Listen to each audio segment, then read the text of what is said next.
Cuando estemos al aire. Órale.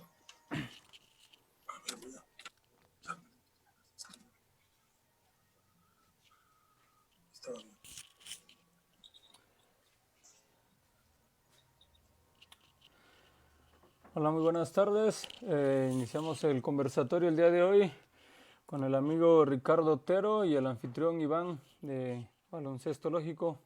Te damos la palabra, Iván. Listo, Baruch, gracias. Bueno, pues lo que se va conectando la gente, yo voy a aprovechar aquí para compartir en redes. No sé, Ricardo, si tú lo quieras compartir ahí en tu cuenta también, pero bueno, si no, no te preocupes, ahorita lo comparto por todos lados. Es que todavía no me sale el video, ahí ya lo veo. No, este es el de ayer. A ver.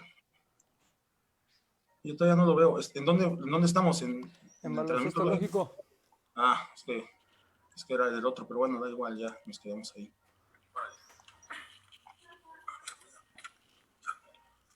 Voy a aprovechar aquí para compartir.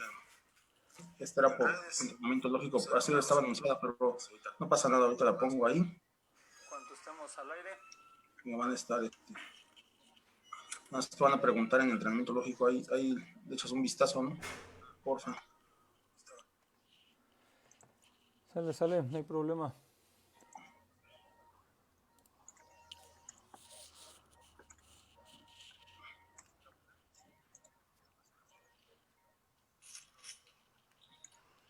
Bueno, Ricardo, pues para que no nos veamos tan serios mientras va llegando la gente, pues, ¿cómo está todo por ahí? ¿Tú dónde mero estás de la Ciudad de México? ¿En qué parte? Yo estoy por la colonia Álamos, que es una zona, digamos, del sur-centro de la ciudad, una zona más o menos céntrica, pero cargada hacia el sur. Pues como ustedes saben, la Ciudad de México es el epicentro de todo este asunto de la pandemia. Entonces, pues las medidas de prevención, de aislamiento, pues son un poquito rígidas por acá, pero bien, todo bien de salud afortunadamente, ya con 2 meses, que justo ayer cumplí 2 meses ya haciendo trabajo desde casa y prácticamente encerrado, salvo para ir a comprar lo esencial para sobrevivir, pero muy bien, afortunadamente muy bien, Iván, y pues te agradezco muchísimo la invitación. Un saludo a todo tu público, a este proyecto de baloncesto lógico que conocí hace ya varios años allá en Morelia, en aquel congreso de Deportium que nos invitó Alejandra Maffei, y me da mucho gusto poder compartir contigo un poco pues de mis conocimientos y de lo que va a pasar con los Juegos Olímpicos, que esperemos que pase con los Juegos Olímpicos de Tokio 2020, que pues ya sabemos se aplazaron para el próximo año. Claro, pues bueno, ya vamos a arrancar formalmente la plática. Pues yo agradecerte a ti, Ricardo, que nos hayas dado un poco de tu tiempo para hacer esta plática. Un tema para mí muy interesante, ¿no? Porque era año olímpico, todo el mundo en el deporte, o casi todo el mundo, pues, no necesariamente, pero esperábamos pues que llegara la fecha, ¿no? Y estar pendientes de los juegos. Yo la verdad, cuando llegan los juegos, si se puede, no salgo de mi casa, me quedo viendo todo el día, y más que iban a ser en Tokio, pues era toda la noche, y al otro día hay que recuperarse, hay que dormir. Pero sí, exacto. Sí, yo sí soy muy de verlos, ¿no? Cuando habrá alguno que no pude de plano por escuela, por trabajo, pero cuando puedo estoy ahí viendo todo lo que se puede. Y bueno, con este asunto, pues de pronto se cancelan cosas, se posponen los juegos, y pues el deporte es una industria muy importante en el mundo, ¿no? Y los Juegos Olímpicos pues son como la punta del iceberg de esta industria del deporte, y bueno, pues o sea, a nivel político, económico, social, tiene muchas implicaciones el que unos Juegos Olímpicos se pospongan, y obviamente en lo deportivo, ¿no? Para los atletas les debe de cambiar completamente el panorama, la vida, porque hay pruebas que son tan milimétricas, ¿no? Que esperas llegar justamente bien ese día que te toca competir, y de pronto no hay competencia, y hay que cambiar todo y hay que programar nuevamente, y además con las condiciones, pues los entrenamientos no son precisamente los idóneos en la mayoría de los casos, ¿no? Entonces, bueno, pues yo ya no te interrumpo más. Bueno, presento a Ricardo Otero para la gente que nos está viendo, periodista deportivo de México, de los mejores que hay en el país, yo así lo considero, como algunos otros que han estado aquí con nosotros, y yo le comentaba a Ricardo hace unos minutos, la intención de invitar gente con este perfil de periodismo deportivo que realmente hace periodismo, pues es para que nos empapen un poquito de deporte, con fundamentos, con bases, porque la intención es que pues, cada vez comprendamos mejor, ¿no?, el deporte, que ampliemos nuestra cultura deportiva, nuestra cultura de la actividad física, porque lamentablemente lo que vemos en los medios usuales, pues muchas veces la gente que aparece ahí pues no son precisamente periodistas, nada más son shows como de entretenimiento y tienen otros objetivos, ¿no?, que es entretener, y pues, muchas veces la gente crece oyendo y piensa que eso, eso está bien, y bueno, estamos como estamos, ¿no? Entonces, pues gracias, Ricardo, ahora sí te dejo y pues escuchamos tu punto de vista. Muchas gracias, Iván. Y pues, por favor, siéntanse en confianza de interrumpirme para hacer alguna pregunta en algún momento. No hay ningún problema, todo lo contrario. Me gusta que haya diálogo más que solamente un monólogo. Y por supuesto que cualquier pregunta es bienvenida, cualquier comentario es bienvenido, y esperemos que el público pueda participar, y aquí estamos para resolver todas sus dudas. Como les mencionábamos, ¿no? Iván, hiciste un muy buen panorama de lo que representan unos Juegos Olímpicos, no solamente en materia deportiva, sino en materia política, económica, cultural. Los Juegos Olímpicos, como sabemos, son una tradición que se retomó desde la antigua Grecia, que revivió a finales del siglo XIX el barón Pierre de Coubertin.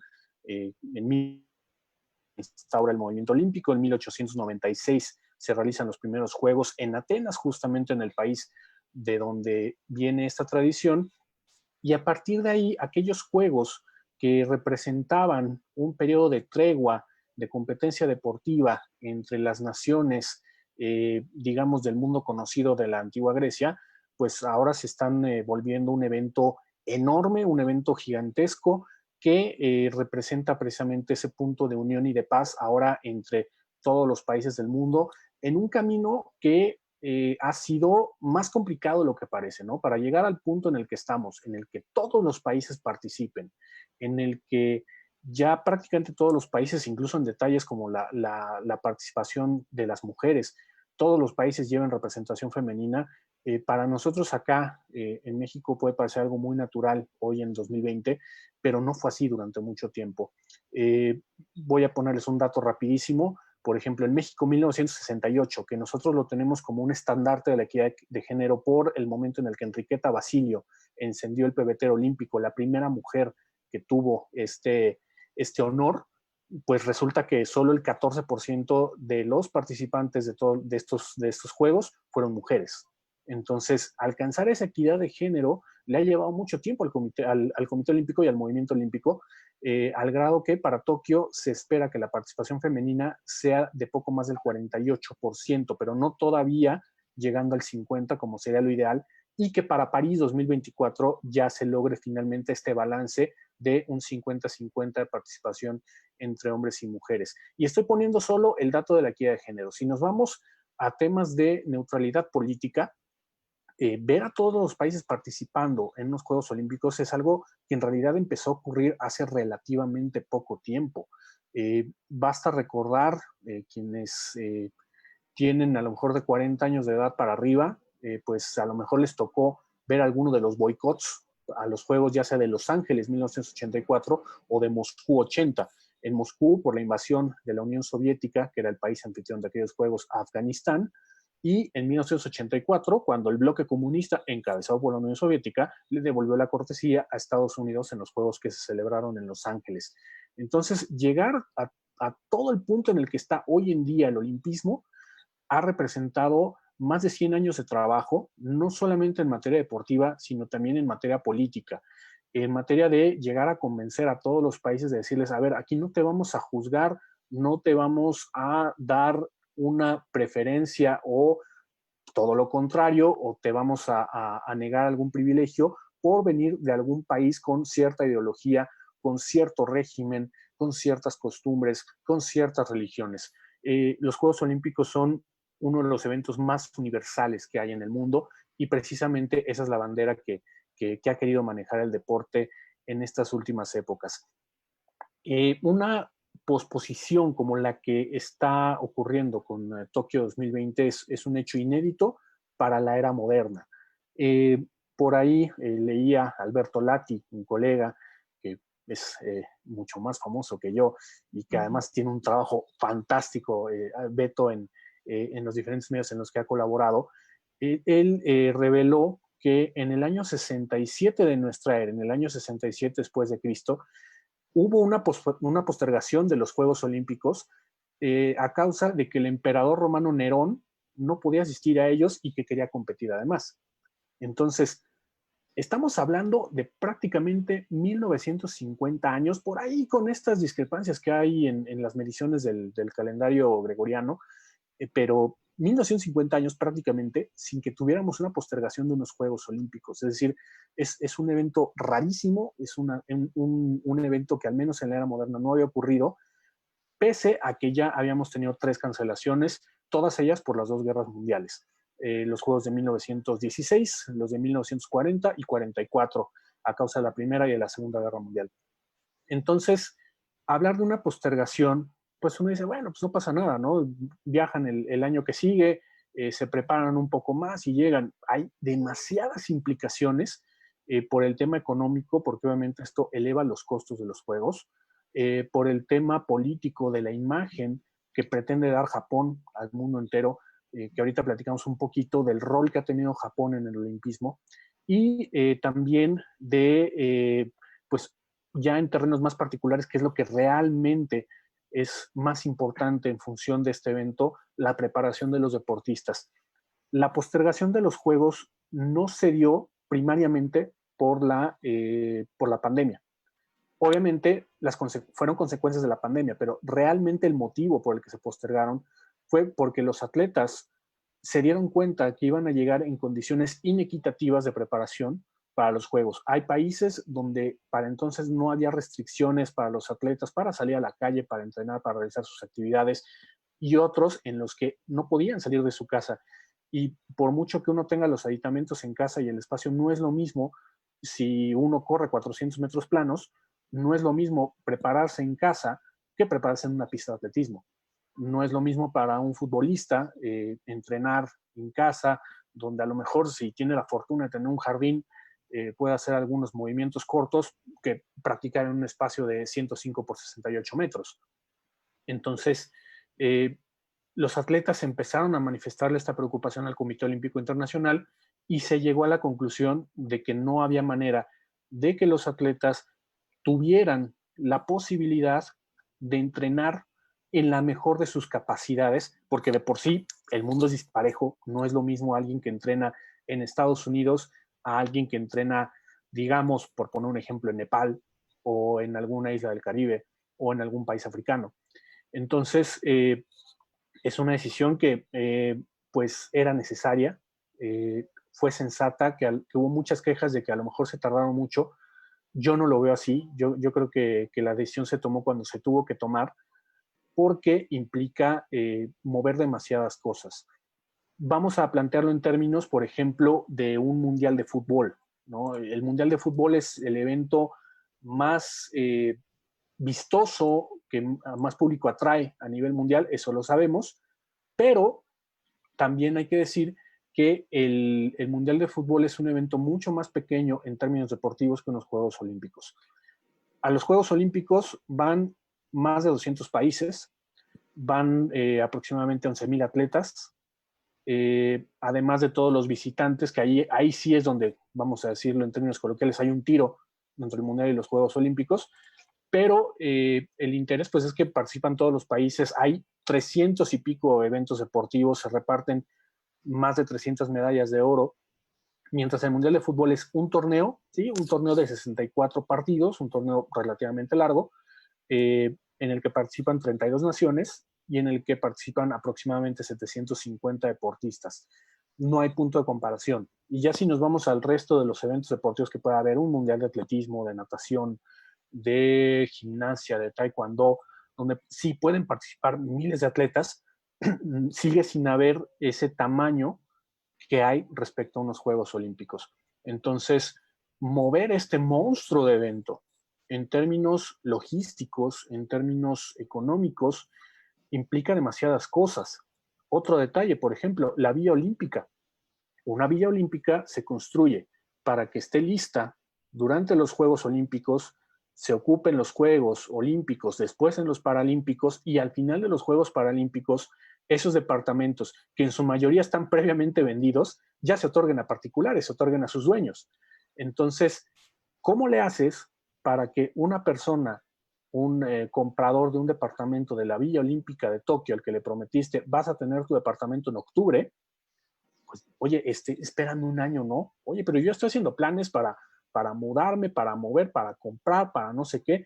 Desde esos pequeños detalles, ¿no? Tokio, por ejemplo, no ha anunciado todavía qué resolución tendrá con el tema de la Villa Olímpica, porque construir una nueva villa ya en términos de tiempo es complicado. Puede hacerse con un esquema diferente para los Juegos Olímpicos, pero que se ha hecho para otro tipo de juegos. Se hizo en Veracruz 2014, en Juegos Centroamericanos, en los que se rentaron hoteles que fungieron como el lugar de hospedaje de atletas. Al parecer esa va a ser la salida que va a tener que hacer Tokio, pero pues eso va a impactar en su ocupación hotelera para los visitantes, para la gente de la prensa, etcétera, etcétera. Entonces no es tan sencillo, es un tema complicado y que obviamente requirió de mucho consenso a nivel de los deportistas, a nivel de delegados de los comités olímpicos nacionales y también de los patrocinadores y los tenedores de derechos de televisión.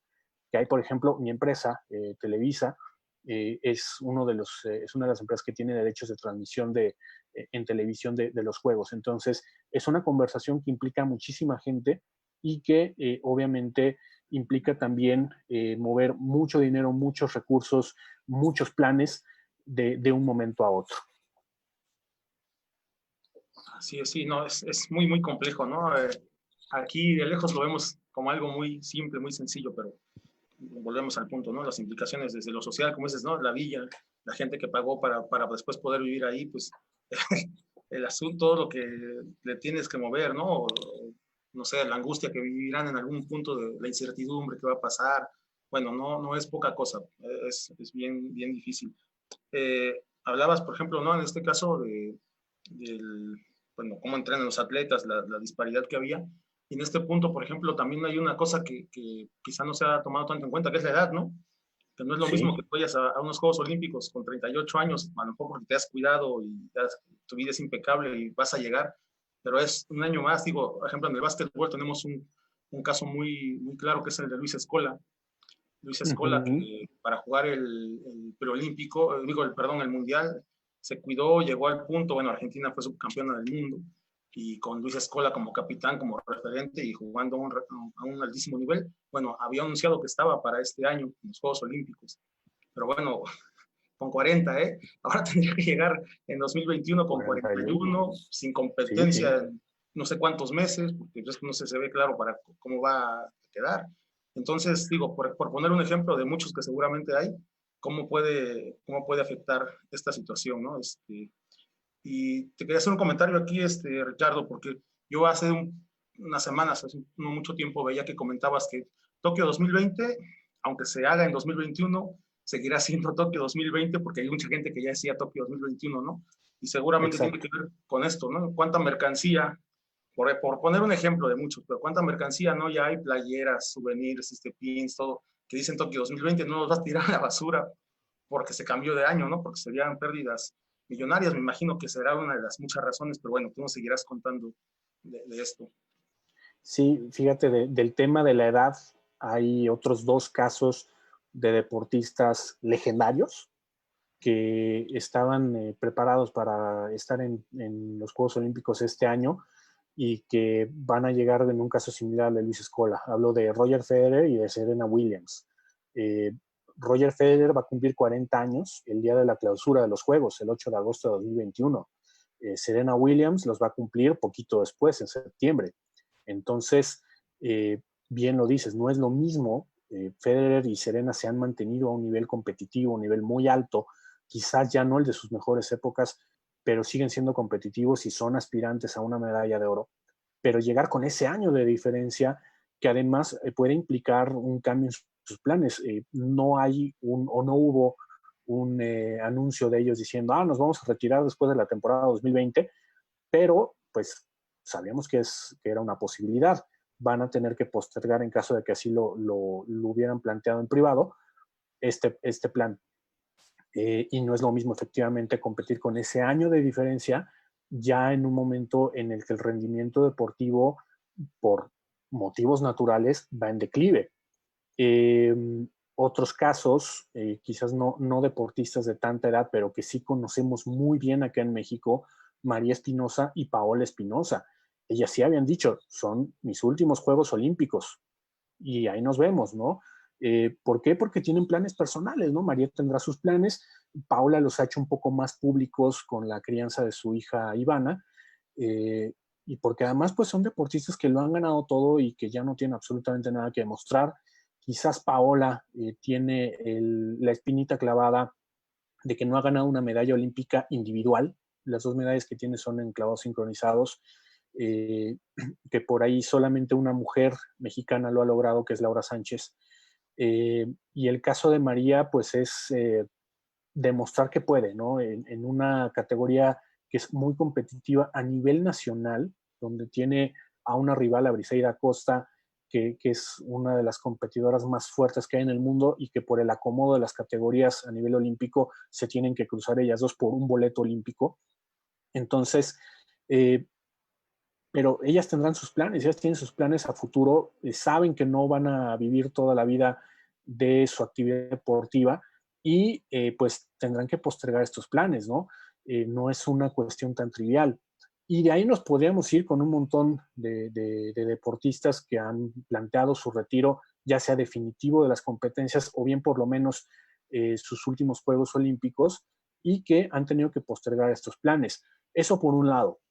Por otro lado, deportistas que pueden salir beneficiados por esto. Lupita González, marchista, ¿no? Que fue la ganadora de la plata en Río 2016, plata también mundial en Londres 2017, pero que recordemos que en 2018 fue sancionada por dopaje. En este momento Lupita está enfrentando una sanción de 4 años impuesta por la Agencia Mundial Antidopaje y World Athletics, que ahora se llama así la Federación Mundial de Atletismo, y está apelando para que esta sanción se reduzca a 2 años. En este momento están esperando ya el veredicto por parte del Tribunal de Arbitraje Deportivo, que ya es la última instancia, ya si no se logra ahí, ya no se logró de ninguna manera. El 15 de mayo, justamente hace unos días apenas, el viernes pasado era el día que se esperaba el veredicto, se dio otra prórroga, que me parece que ya es la cuarta, para entregarle su veredicto, pero en caso de que ella logre esta reducción en la sanción a 2 años, en octubre de este año ya podría competir y podría buscar la marca para clasificar a los Juegos Olímpicos de Tokio. Entonces, ahí hay un beneficio. Y así como Lupita, hay muchos otros atletas que estarán terminando poco después de cuando estaba calendarizado el evento su sanción o están en procesos de apelaciones y que podrían participar en el proceso clasificatorio para los Juegos Olímpicos y tratar de ganarse una plaza para ellos. Ahora bien, del tema del nombre de los juegos, hay un tema de propiedad comercial. Entonces, los juegos no son los Juegos Tokio y se le añade el año, son los Juegos Tokio 2020. Entonces, así se ha registrado la marca. Bien lo mencionas, hay una implicación de mercancía, de souvenirs, de un montón de cosas que seguramente ya se habían fabricado para conmemorar estos juegos, pero también pues hay un tema de propiedad comercial por el cual Tokio 2020 se sigue llamando así, aun cuando los juegos se celebran en 2021. Y lo mencionas por ahí, sí, me parece que te refieres a una pequeña queja que puse en Twitter, o no estoy seguro si fue algo así, de que de repente hay atletas que ponen, estamos preparándonos para Tokio 2021, y dices, bueno, es que este atleta pues no tuitea a él, tuitea a su manager, ¿no? Entonces, échenle la mano, ¿no? El evento sigue siendo Tokio 2020. Y si un deportista dice Tokio 2021, pues la verdad es que se ve un poquito mal en su imagen. pero sí efectivamente los juegos se siguen llamando Tokio 2020, aún así se vayan a realizar el próximo año. No sé si, por ejemplo, si esto hubiera ocurrido hace 100 años, ¿no? Vamos a decir que la pandemia de la fiebre española que ocurrió hace 100 años afectara a los Juegos de Amberes en 1920. ¿Saben qué? Vamos a aplazarlos un año y lo vamos a hacer en 1921, pero allá a lo mejor no existía, no, todavía no había esta noción de propiedad comercial como la que hoy en día. Me parece que en aquel entonces a lo mejor sí se habría llamado Amberes 2021, esto afortunadamente no ocurrió, pero sí, sí es importante que la gente sepa que el evento se sigue llamando Tokio 2020 y no pasa nada. O sea, tampoco es un error decir, es que como es 2021, tiene que ser Tokio 2021. Pues no, el evento desde 2013, que Tokio ganó la sede, e incluso 2 años antes que empezaron a preparar la candidatura, pues están preparados para un evento llamado Tokio 2020. Y que si esto no había pasado en 120 años de historia olímpica, por lo menos en la era moderna, pues no te imaginas que fuera a pasar justamente para este momento. Y me imagino que lo mismo ha pasado con los organizadores de París 2024 y de Los Ángeles 2028, que al momento de buscar la sede y de hacer toda esta organización que ya está en marcha, pues hasta hace unos meses no se imaginaban que habría una posibilidad siquiera de que sus juegos pudieran ser suspendidos o afectados de alguna manera. Claro, estamos en un escenario que nadie esperaba, ¿no? Y nos estamos adaptando, pero bueno, una cosa es una vida, digamos, común y otra cosa es un evento de estos tan complejos, ¿no? Con tanta participación y demás. Bueno, y no, como decía, las dos caras de la moneda que han existido, ¿no? También para uno en la vida cotidiana, pues también para los atletas, ¿no? Habrá quienes por esta situación tendrán una oportunidad que quizás ya veían perdida, ¿no? O podrán llegar en mejores condiciones, por la propia madurez, por diversas razones, ¿no? Porque el año extra. Y fíjate, justamente en ese sentido vamos a poner otro ejemplo. Paola Morán. Paola fue el 9º lugar mundial de los 400 metros planos el año pasado en Doha. Y Paola ha tenido una progresión en sus tiempos que está haciendo recordar un poco lo que hizo Ana Gabriela Guevara. Entonces, Paola es consciente de que si se mantiene sana, puede tener mejores tiempos, no solamente para 2020, fue algo que platiqué con ella en una entrevista hace unos meses, antes de que ocurriera todo esto, que ella se veía en posibilidad real de llegar a la final de los Juegos Olímpicos, de estar entre las 8 mejores. Y vaya, es algo lógico, porque ve uno sus tiempos, llegó a un 49.32 en el Campeonato Mundial. Perdón, el 49.32 es su mejor tiempo, quedó un poquito arriba en el Campeonato Mundial, pero justo esa marca de 49.32 fue la misma que tuvo la última finalista de Doha 2019. Entonces, dice, si va progresando, es joven, Paula me parece que tiene 21 años, y va progresando su tiempo, pues tiene toda la posibilidad de que en Tokio 2020 llegue a la final olímpica. Si le damos ese año extra, imaginemos que el campeonato, vamos a decir, los Juegos Olímpicos de 2004 en realidad se hubieran hecho en 2003, Ana Guevara habría sido medalla de oro, porque estaba justo en el pico de su carrera. Y Paola puede llegar a esto. Y así como Paola, hay muchos ejemplos de otros deportistas que van a estar en ascenso, como mencionas, por temas de juventud combinado con una mayor madurez deportiva, mientras otros, pues como los casos que mencionamos, María, Paola, o ya en casos más sonados a nivel mundial como Federer, Serena, pues pueden enfrentar mayores dificultades por el declive natural de su rendimiento. Claro, ¿no? Cambia mucho el panorama. Un año, sí, tan simple, pero va a cambiar muchas cosas en cuanto a pronósticos, en cuanto a favoritos. Y en este punto creo que sería bueno, Ricardo, no sé qué te parezca, si entramos directamente pues a lo que nos interesa más a nosotros los mexicanos, ¿no? La delegación mexicana, ¿qué expectativas había? ¿Qué tanto crees que se van a modificar estas expectativas? Bueno, ya nos dijiste, por ejemplo, ahora, ¿no? El caso de la corredora, que pues ahí sí, ¿no? O sea, la lógica suena así, ¿no? Quizá le vaya mejor, seguramente no es la única. Entonces, ahí tú que estás más metido con los deportistas, con los atletas olímpicos de México, ¿qué nos puedes decir de ellos? Pues mira, el panorama general es difícil. Ana Guevara ha insistido varias veces en que el pronóstico para ella son 10 medallas. 10 medallas sería un récord de participación mexicana, ¿no? Nuestro récord son las 9 de México 68, 3 de oro, 3 de plata, 3 de bronce. De ahí, en términos de totales, son las 8 de Londres 2012, contando la de Luz Acosta, que se entregó de manera tardía por el dopaje de sus rivales. Y en términos de oros, que es lo que realmente hace que un país brinque en el medallero, son, después de los 3 oros de México 68, se ganaron 2 en Londres 48, en Los Ángeles 84 y en Beijing 2008. Entonces, hablar de esas 10 medallas independientemente del color, pues ya implica una actuación que sería histórica para la delegación mexicana. Yo quisiera ser tan optimista como Ana Guevara, no lo soy. No creo que se alcance ese número de medallas, pero hablar de un número como tal, si de por sí es difícil hacerlo cuando estamos a meses de la competencia, es todavía más difícil cuando en realidad falta un año y cuando no sabemos a ciencia cierta qué va a pasar con el mundo deportivo, con todo lo que está pasando. Les voy a poner un ejemplo. En Río 2016, yo era el coordinador de deportes del periódico La Razón. Saqué mi pronóstico 3 días antes de la inauguración de los Juegos, 3 días antes, o sea, el 2 de agosto, ¿no? Porque empezaron el 5 de agosto. Y mi pronóstico eran 3 medallas de plata y 3 medallas de bronce, ninguna de oro. Pues nos quedamos a un bronce de cumplir ese pronóstico, ¿no? Y ese bronce lo pudieron haber ganado 7 competidores que estuvieron en un cuarto o en un quinto lugar, dependiendo si la competencia entregaba 1 o 2 bronces.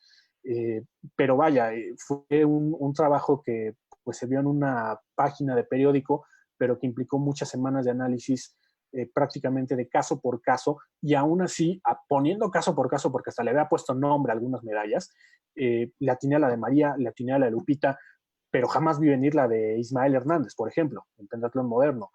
No vi venir la plata de Germán Sánchez en clavados, él solo. Vi que podían ganar en sincronizados él e Iván García.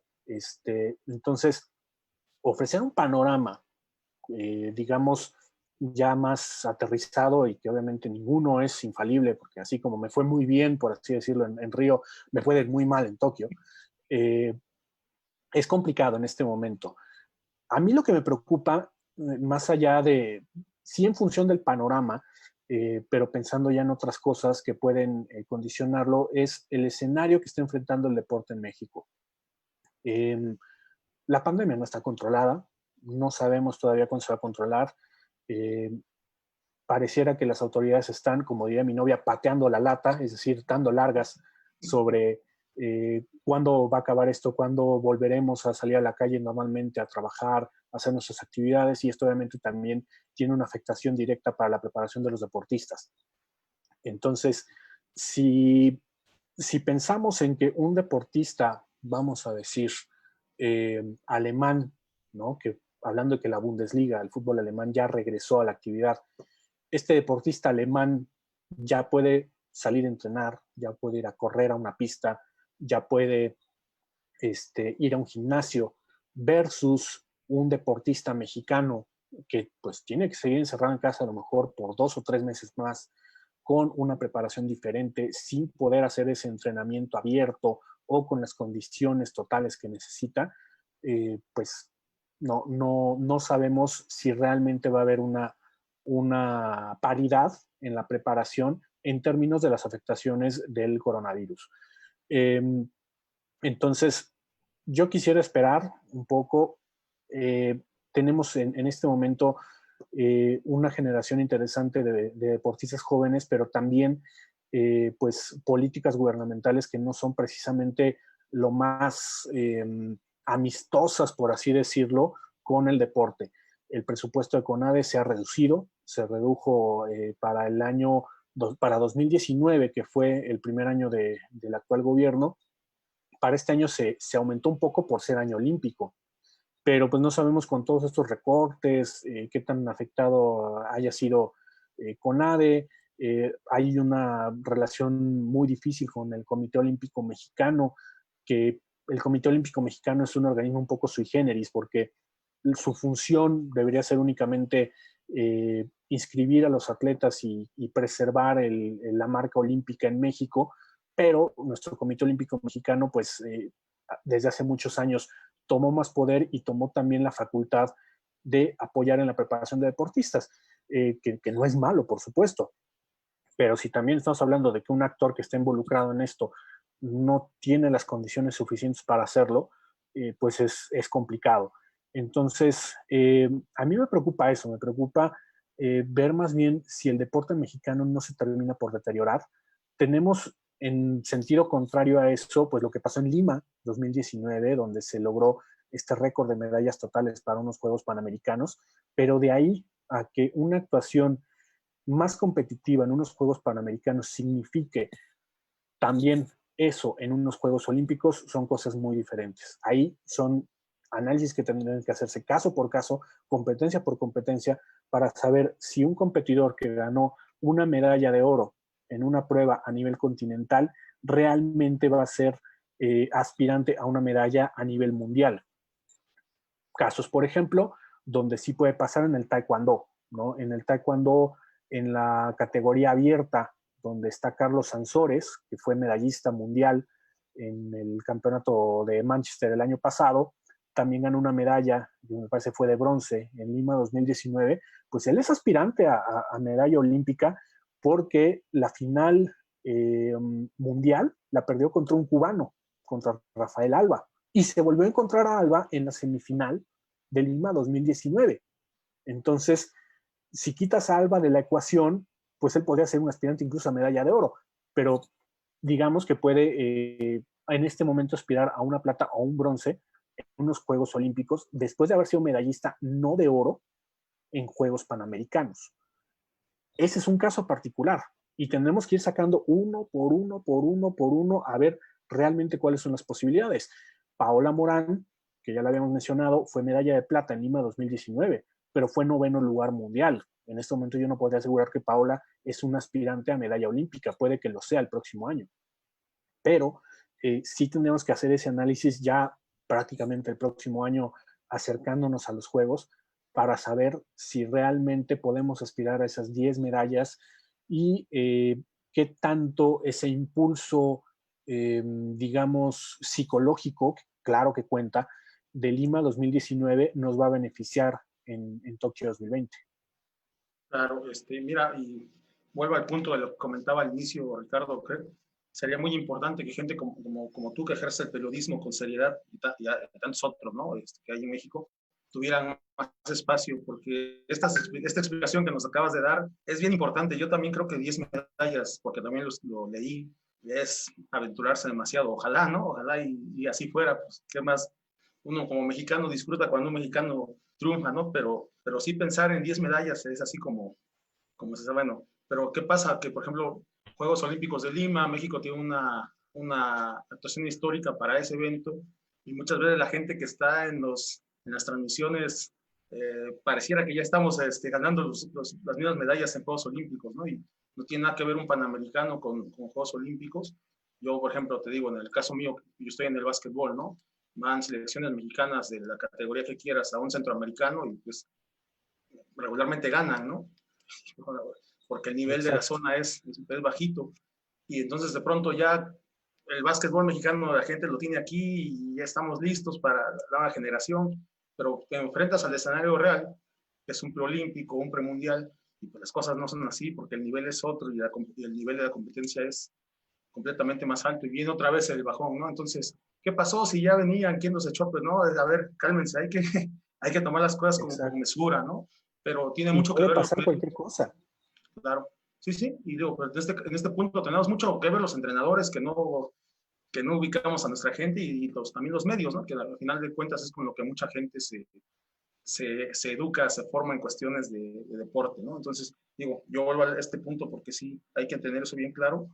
Yo también creo que 10 es, ojalá, pero es aventurarse demasiado. Y es lo mismo, ¿no? De pronto también das un pronóstico de estos y empiezan los juegos y 4, 5, 6 días y no hay medallas y la gente empieza, ¿para qué fueron? Si no iban a ganar, para esas vergüenzas mejor que no vayan.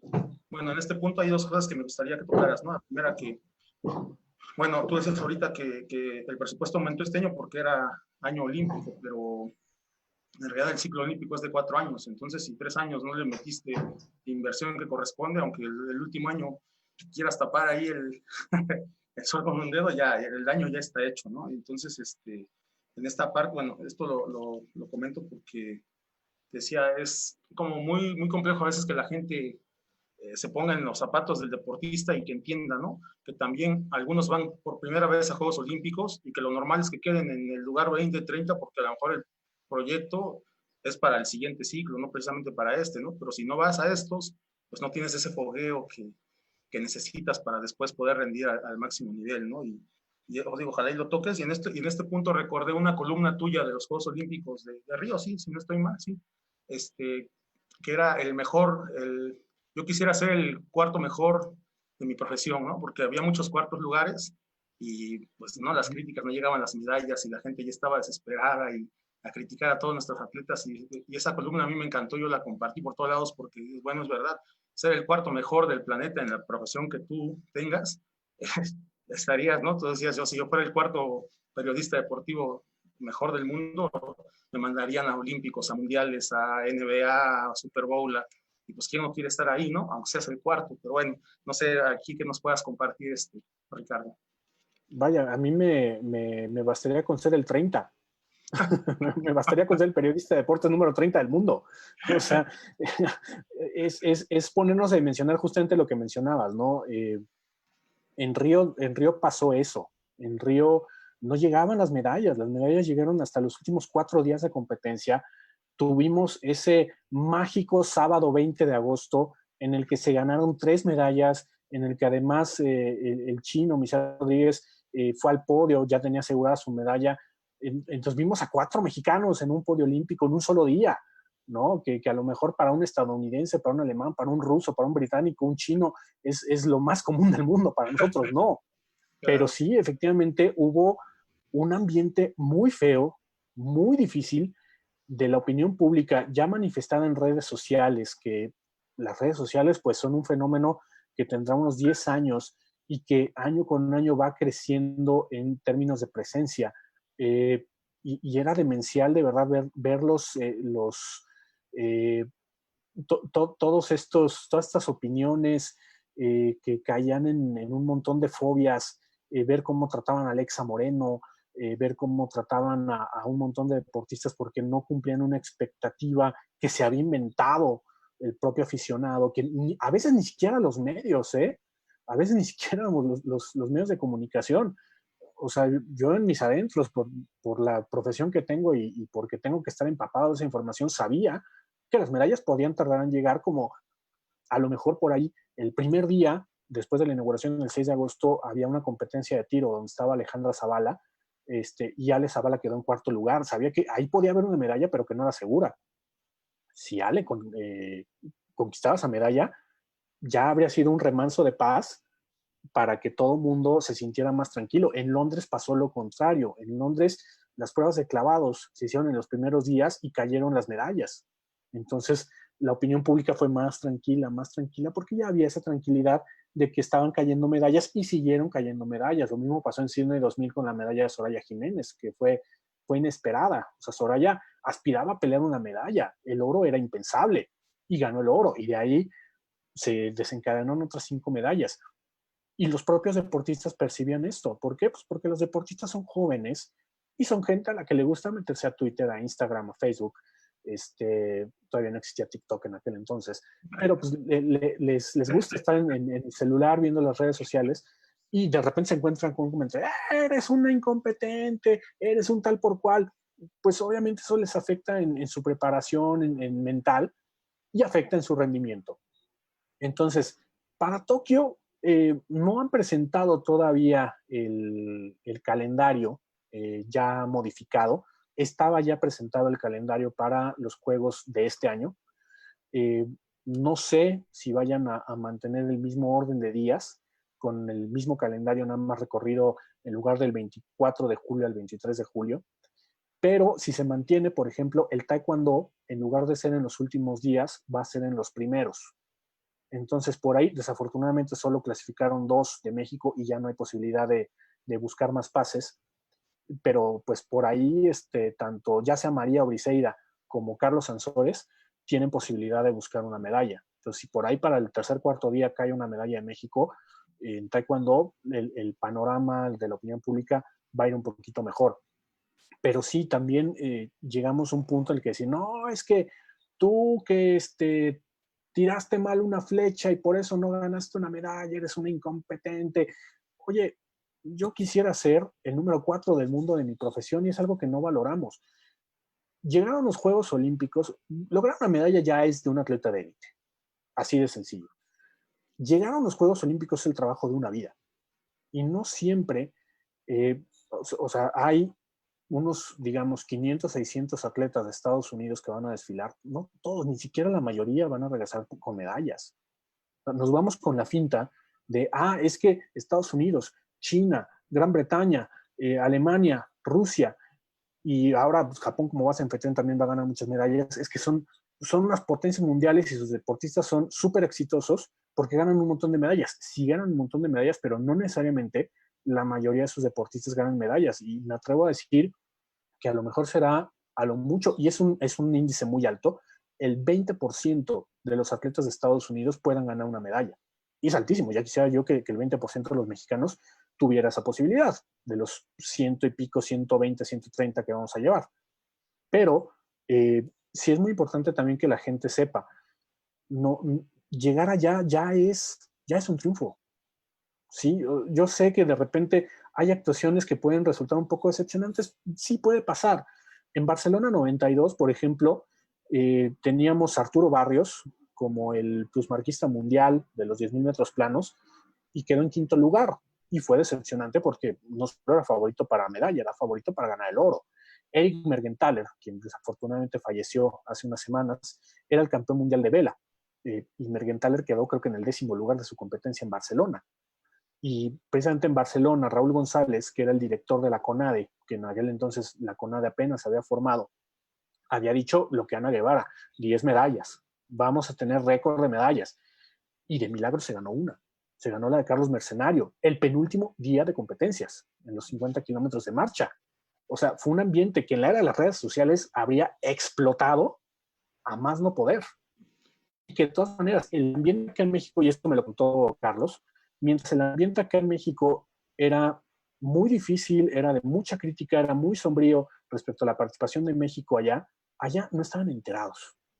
Allá estaban en lo suyo, allá obviamente pues no veían periódicos mexicanos, no veían televisión mexicana, ellos estaban enfocados en lo suyo. Obviamente pues puede existir un poquito de presión porque, oye, pues es que mis compañeros todavía no ganan una y pues, sí, a lo mejor me va a tocar a mí salvar el honor, pero no es lo mismo que enfrentarte a un montón de críticas, a carretadas, miles incluso de críticas, incluso por tu apariencia física, porque otras personas no ganaron esa medalla y aún no viene tu turno. Entonces, creo que una de las misiones que debemos tener nosotros en los medios de comunicación es precisamente dar a conocer esas historias. A nosotros no nos toca apoyar o echar porras como tal. Obviamente el éxito de México, claro que nos alegra y claro que nos representa algo que nos gustaría ver siempre. Si yo te platicara cómo reaccioné en plena redacción del Reforma cuando Memo Pérez ganó su medalla de oro en Beijing, ¿no? Pegué un grito que seguro se escuchó a 2 kilómetros a la redonda. Pero al final de cuentas, nosotros tenemos que contar esas historias de qué es lo que ha implicado para este deportista, pongamos el nombre que sea, llegar hasta donde está en ese momento, independientemente de que sea un candidato a medalla o no.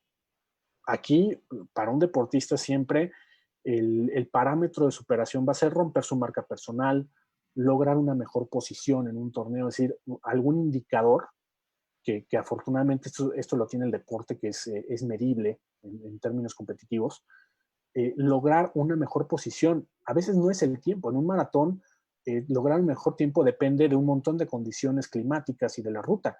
Pero si en lugar de ser la posición 20 del Maratón de Río 2016, ahora eres la posición 8 del Maratón de Tokio 2020, pues es un triunfo para el deportista.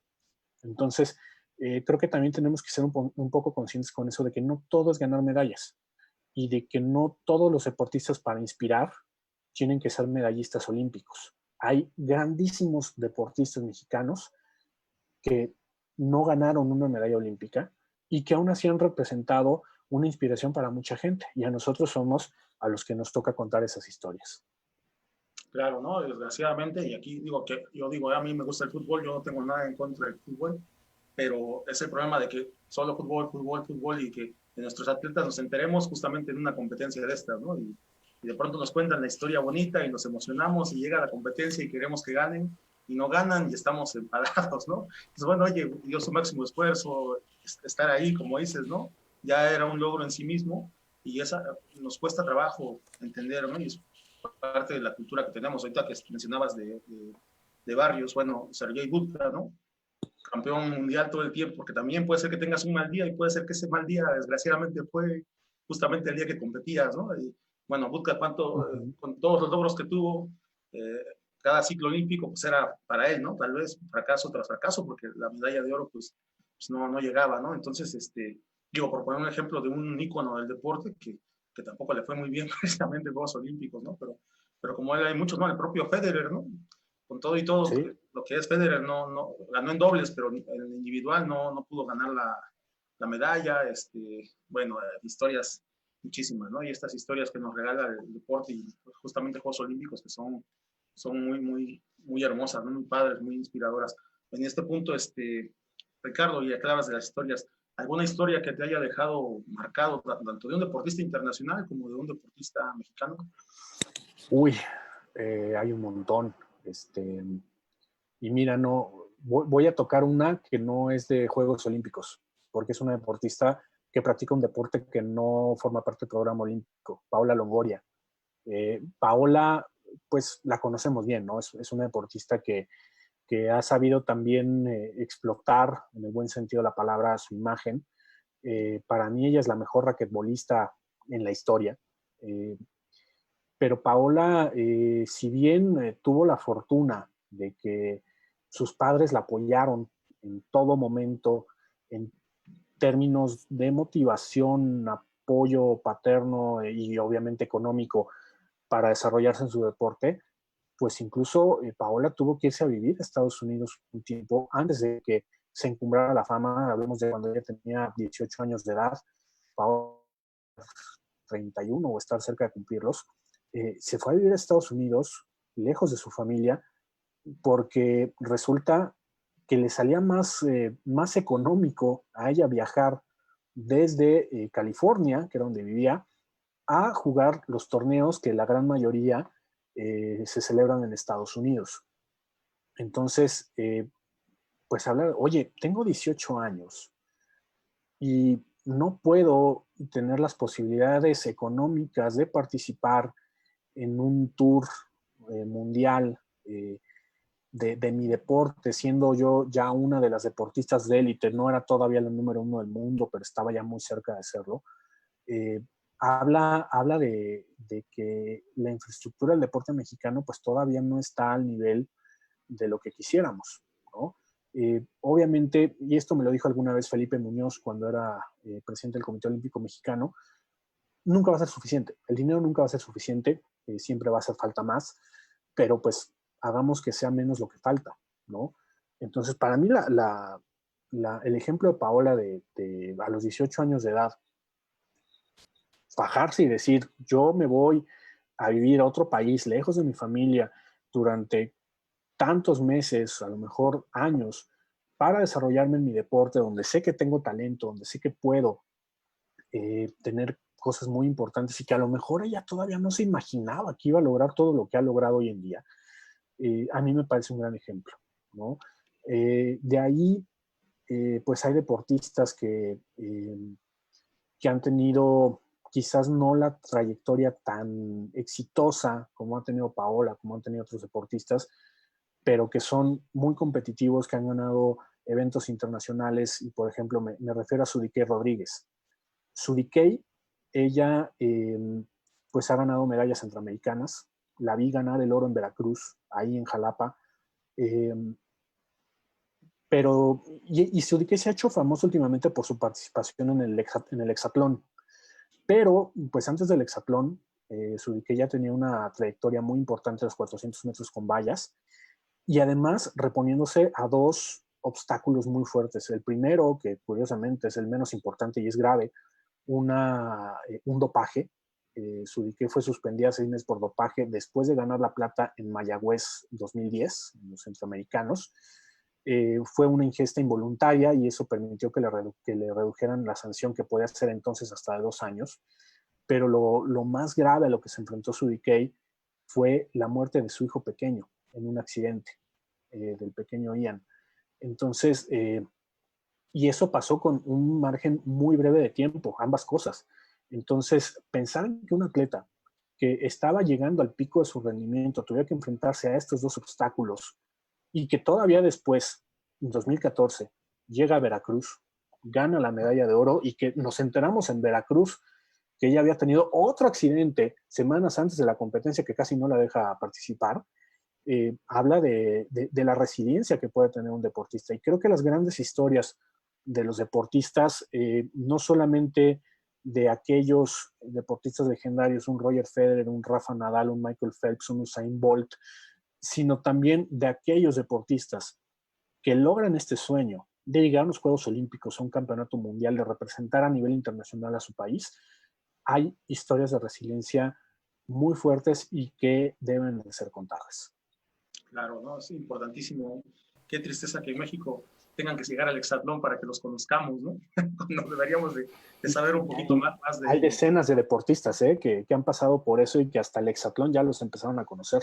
¿Qué Sí, es lo que a mí me gusta? O sea, yo no soy fan de ese tipo de shows, porque pues sí distrae un poco a los atletas de su preparación, pero pues si gracias a eso son reconocidos y la gente empieza a conocerlos y empiezan a ver sus competencias, a ver a Rommel tirando clavados, a ver a Vanessa Zambotti en combates de judo, a ver a Sudiqué corriendo, a Carlos Herrera corriendo, etcétera, etcétera, pues bienvenido sea.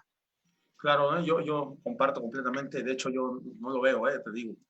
Sé que es, porque a veces conoce uno a algún atleta o algo, pues, bueno, está tal o cual, ¿no? Sí, en casa sí mi mamá lo ve y mi sobrina lo veía, ¿no? En algún punto. También por eso de pronto le daba yo un vistazo, pero si tiene esta parte positiva, bienvenido, ¿no? Incluso en algún punto, cuando empezaban a hacer este programa en muchas escuelas primarias, ¿no? Los profesores de educación física ponían videos de que habían organizado un hexatlón ahí en la escuela y los niños participando ahí muy divertidos. Bueno, si sirve para eso, todo Bienvenido, dar, claro. es lo que se necesita, ¿no? Lo que se requiere. Pero sí digo, qué pena que hasta que llegan ahí nos enteremos de ellos, ¿no? No debiera ser así. En este punto, Ricardo, mientras invitamos a la gente que está en la transmisión para que haga algunas preguntas, si lo desean, por ahí Barús checa porque no puedo ver todas Sí, las. de hecho, aprovechando en ese sentido, el amigo Franco Pinotti nos hace una pregunta referente a que México, siendo un país con 150 millones de habitantes, contemplando que el factor humano es importante, ¿cómo es posible que tengamos tan resultados justitos o pocos resultados? ¿Cuál crees tú que desde tu punto de vista de periodismo sea el factor que ocasione eso? Pues mira, yo comparto su opinión, porque si México, bueno, hay una correlación, no 100% exacta, pero sí una correlación entre el tamaño de la economía, el tamaño de la población y el lugar que ocupa un país en el medallero olímpico. Estados Unidos, China son países muy poblados y de economías muy grandes.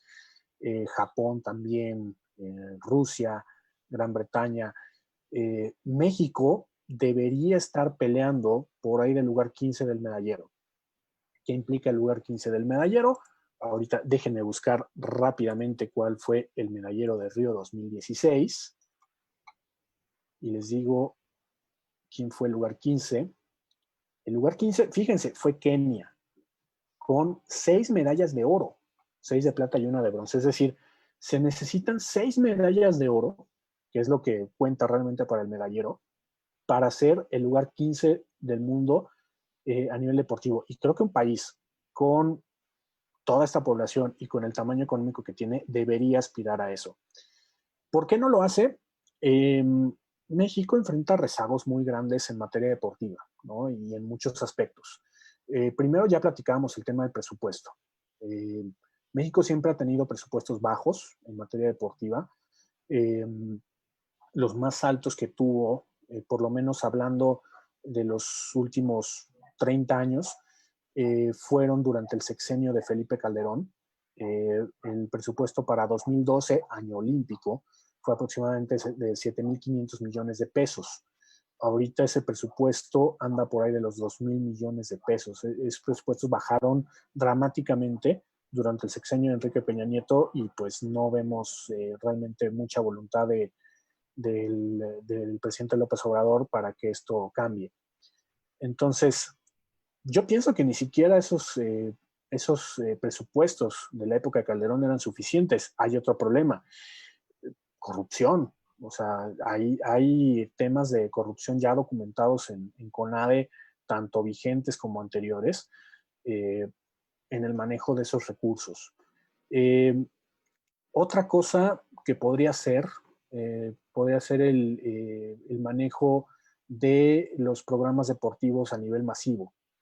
México, lo sabemos, está enfrentando un problema de obesidad con todos los problemas crónicos que ello conlleva, y pues el tener desde un niño con este tipo de problemas, pues ya es, digamos, un deportista menos o un deportista de alto rendimiento potencial menos. Entonces, son muchas cosas. La verdad es que México es un país que le costaría mucho tiempo. Yo creo que solamente un programa a largo plazo de unos 20 años podría llevarnos a ese tipo de metas. Pero también mencioné a un país, a Kenia, que no tiene definitivamente la economía que tiene México. En términos de población, no sé cuántos millones de habitantes tenga, pero tampoco creo que sea el total de México. Kenia lo que tiene es llamémosle un nicho de especialidad, que son las competencias de atletismo de fondo. No hay mejores corredores de fondo en el mundo que los kenianos. Y junto a los kenianos están los de otros países del África Negra. ¿Por qué? Porque sus características biológicas les dan ventaja para este tipo de competencias. Entonces, México tendría que encontrar también ese nicho de especialidad que le dé la posibilidad de ser el mejor del mundo en algún deporte. Creo que, por ejemplo, en los deportes de combate hay una posibilidad. México siempre ha sido competitivo en deportes como el boxeo, como el taekwondo, como el propio karate, que ahora forma parte ya del programa olímpico. Pero sí creo que todavía no encontramos la manera de ser la potencia mundial de alguno de esos deportes. Al final de cuentas, la medalla de oro de los 100 metros planos, la medalla de oro del fútbol y la medalla de oro de la categoría de 67 kilogramos del taekwondo valen exactamente lo mismo para el medallero. Entonces, sí tendría que hacerse un plan, primero para mejorar el deporte a nivel masivo, porque teniendo una base mayor de deportistas de que echar mano, pues obviamente hay más posibilidades. Y segundo, también de tratar de buscar esos deportes en los que México puede desarrollarse todavía mejor, y también de alguna manera alentar la activación física de la gente, porque no necesariamente se tiene que ser un niño para empezar a prepararse para ser deportista. Yo tengo 39 años. Si yo fuera hoy, que no puedo salir de casa, pero suponiendo que pudiera, ir a un campo de tiro deportivo y prepararme en tiro deportivo, podría ser medallista olímpico dentro de 10 años. Y esto, el deporte, no necesariamente necesitas tener un cuerpo atlético para ganar una medalla olímpica. El tiro deportivo, y esto es algo que también me dijo Felipe Muñoz alguna vez, no necesitas más que buen pulso para ser tirador deportivo o para hacer tiro con arco. Es decir, hay muchas posibilidades, hay tantos deportes que no solamente aquellos con un cuerpo atlético pueden aspirar a ganar una medalla olímpica. Entonces, creo que si el objetivo es ganar medallas, pues por ahí va la cosa. Pero yo creo que el objetivo tiene que ir más allá, incluso hacia la masificación del deporte y a mejorar las condiciones de salud de los mexicanos. claro, Ricardo Van decía, ¿no? Hay deportes que te permiten cierta longevidad, ¿no? Y se podrían, como dices, ni siquiera ser niño, pero en este punto, y a lo que yo iba cuando hablábamos del hexatlón y demás, es que al final, bueno, sí, no es necesario ser niño, pero es el momento ideal para que la gente tomemos buenos hábitos de vida, ¿no? Porque después nos cuesta mucho y estamos, bueno, tenemos los problemas que tenemos, ¿no? De salud por eso. Y yo creo que le quedamos a deber siempre a la niñez, porque terminan los Juegos Olímpicos o Panamericanos, o los que quieras, si es que se pueden ver en la televisión, y no falta la niña que quiere ser gimnasta, la niña que quiere ser nadadora, el niño que quiere ser, que quiere practicar tiro con arco, o sea, porque ahí hay un escaparate de oportunidades y las ven y se emocionan y se inventan ahí alguna cosa como para simular que están haciendo ese deporte, pero después la realidad es que no hay espacios para practicar deportes, los espacios pocos que hay, muchas veces ya están ocupados, por desgracia, muchas por gente que lo hace por recreación y ese espacio se lo quitan a un niño, a un joven que a lo mejor está todavía en una etapa de la vida en la que puede aspirar a otras cosas, ¿no? Y tú decías, tenemos un rezago en el país, que al final de cuentas es un rezago en educación, ¿no? Se hace la corrupción, pero bueno, decía por ahí algún sociólogo, ahorita no recuerdo el nombre, que un país educado es un país donde la gente puede robar y no lo hace, ¿no? O sea, entonces al tener esos problemas de educación tan graves que tenemos, pues se van pasando a otro ámbito y pues nos dañan completamente en el deporte, ¿no? Entonces todos estos recursos que se podrían destinar de mejor manera, que se podrían destinar para la práctica de un deporte con un niño, pues desgraciadamente no se hace, porque las políticas públicas piensan prácticamente en todo, pero jamás incluyen a los niños, ¿no? Así como que están ahí perdidos. Todos hablamos de la niñez y de las oportunidades y demás, pero lo cierto es que eso es, por decirlo, es que se oiga muy bonito, pero después, en la realidad, se está pensando en cualquier cosa menos en dar estas oportunidades realmente a la gente. Y creo que por ahí viene el problema. Y el otro problema que yo identifico y que por el cual tenemos 10 años en este proyecto, en el que afortunadamente tuve la oportunidad de conocerte, es la formación de los profesionales, de los entrenadores, ¿no?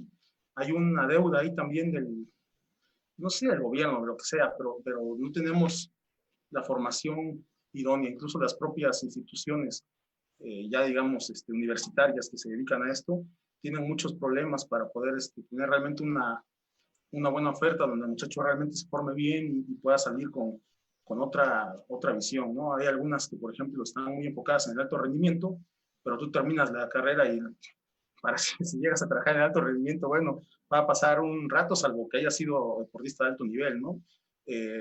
Hay algunas que están enfocadas en las cuestiones pedagógicas, pero con el deporte pareciera que están peleadas, ¿no? Entonces, no encontramos ahí un vínculo, y la gente que se forma empíricamente o que nos formamos empíricamente, en algún momento yo también lo hice así, pues no tenemos a dónde ir para tener un programa claro de capacitación, de formación y poder hacer mejor el trabajo, ¿no? Yo en este punto siempre hago una analogía de mi paso por el mundo de la informática, que algún tiempo también estudié eso, que era un mito, ¿no? Que decía, no porque tengas el mejor, la mejor computadora vas a desarrollar mejor un software, ¿no? Un programa. Es bueno, es lo mismo, ¿no? Nosotros podemos tener la materia prima, en este caso, que es el niño, el joven, el deportista, podemos tener o no la instalación, pero si no tenemos capacidad para sacarle provecho a esa instalación y a esa persona, da lo mismo, ¿no? Y es lo que pasa ahora. Yo te digo, ahora, con esto de 10 años de hacer cursos y demás, siempre hay 1000 pretextos para no ir, ¿no?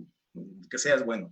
Y ahora que está esta situación de la pandemia, que hay un montón de charlas gratuitas y que la gente puede tener acceso a ellas sin que le cueste, estando sentados como estamos ahora nosotros, de pronto los invitas y te dicen, es que no tengo Instagram, es que no tengo Zoom, pues instálalo.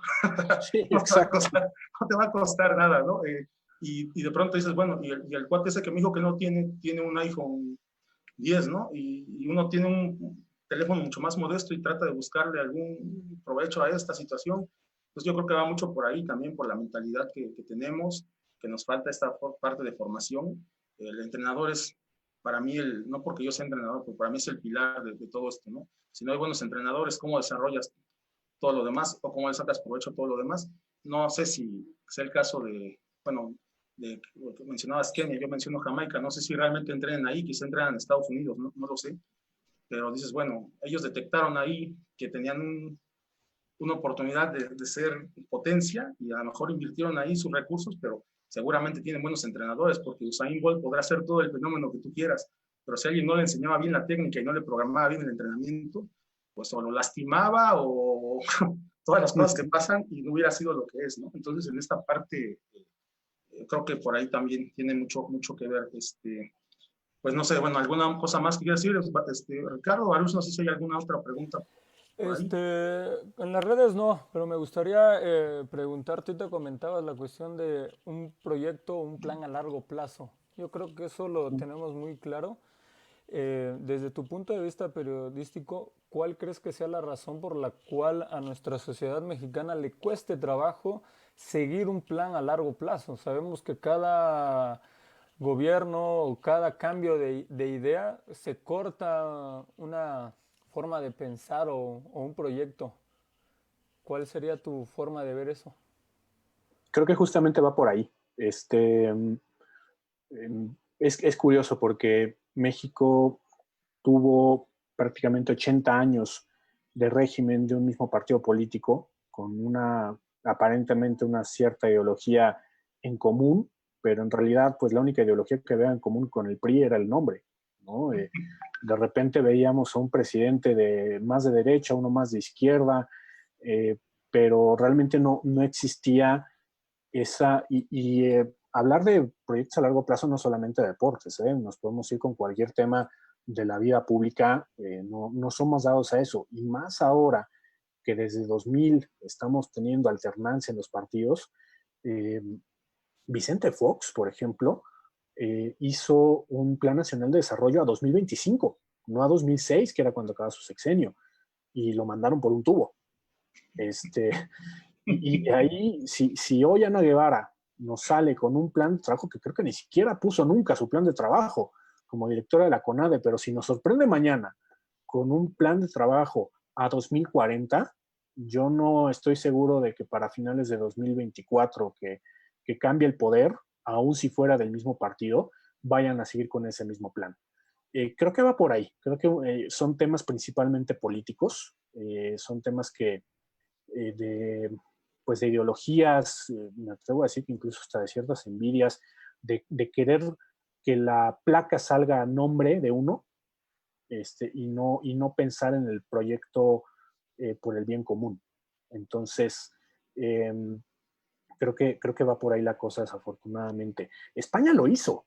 España hizo su plan a largo plazo cuando ganaron la sede de los Juegos Olímpicos de Barcelona, y España no pintaba en materia deportiva como pinta hoy en día. Es decir, si Rafa Nadal nace en lugar de 1985, nace en 1965, no habría sido el tenista que es hoy en día. Fernando Alonso, lo mismo.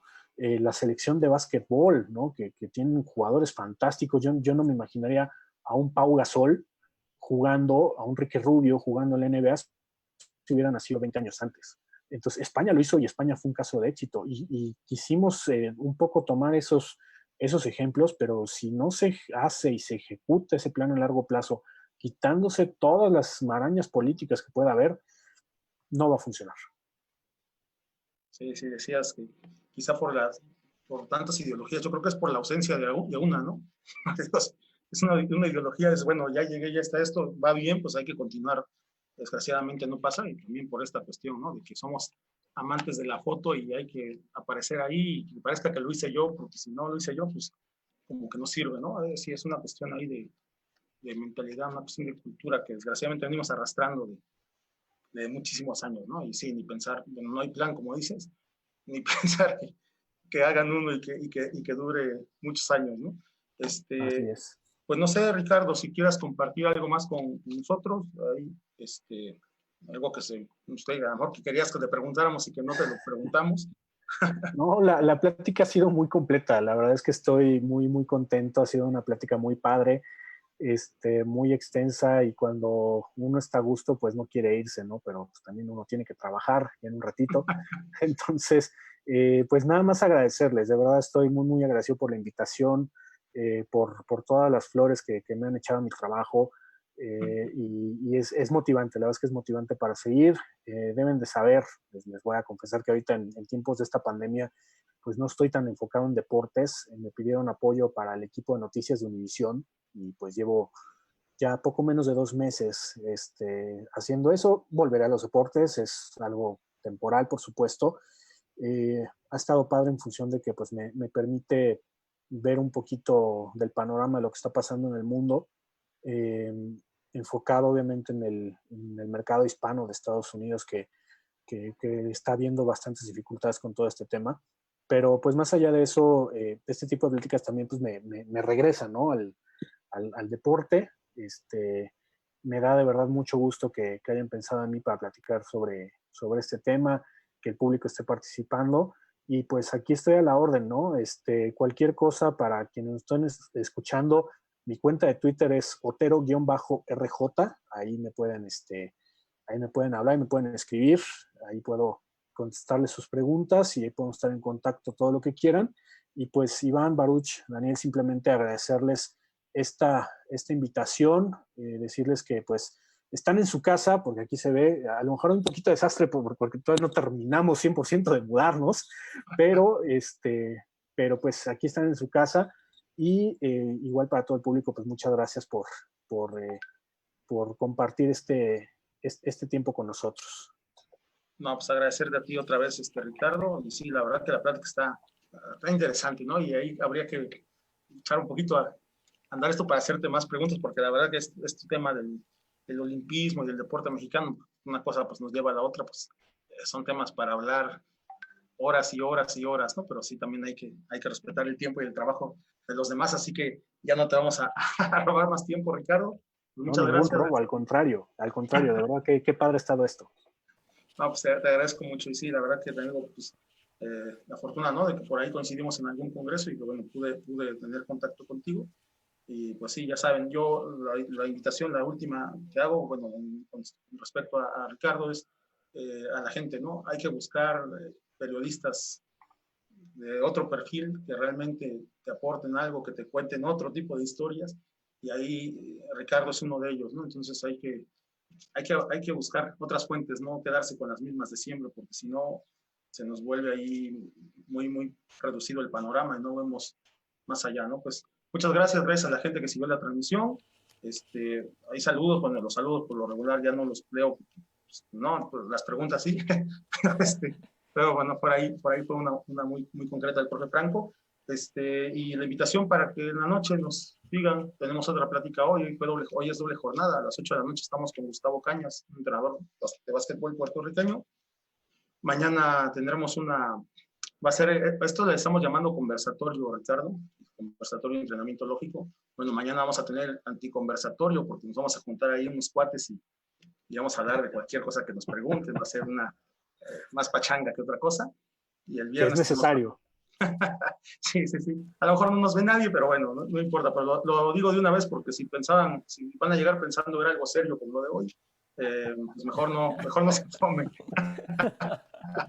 Bueno, Ricardo, cuídate mucho. Les mando un abrazo. Dale, hasta luego, estén Ricardo. Muy bien. Bonita tarde. Hasta luego.